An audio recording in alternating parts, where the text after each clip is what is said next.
Acostar-nos a la cultura inclusiva des de les arts escèniques a nosaltres ens ha enriquit. No només ens ha enriquit com a persones, sinó que a més ens ha obert les portes a un llenguatge escènic molt més inclusiu, però molt més profund, crec, i molt més humà.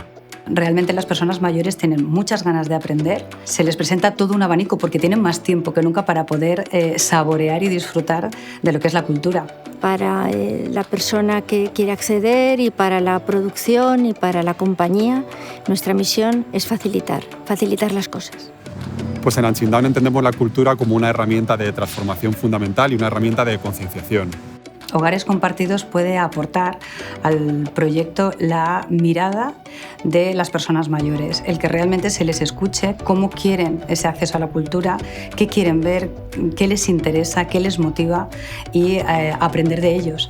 Quan fas una gira amb persones que necessiten un recolzament i no el tens, aleshores te n'adones de l'avantatge i de la importància que té que la part social estiga sempre unida a la cultural, perquè si no la cultura mai no serà inclusiva.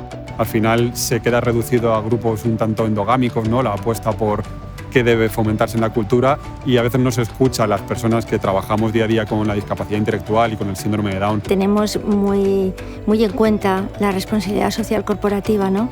Pero muchas veces necesitaríamos un empujón. Les companyies que es dediquen a fer teatre el que volem és creuar aquest pont i arribar realment als espectadors, a totes les persones i no només a una part o a un sector de la societat.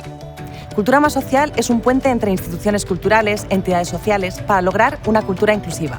Porque todas las personas tenemos derecho a la cultura. Si estás de acuerdo, entra en la web y firma el manifiesto.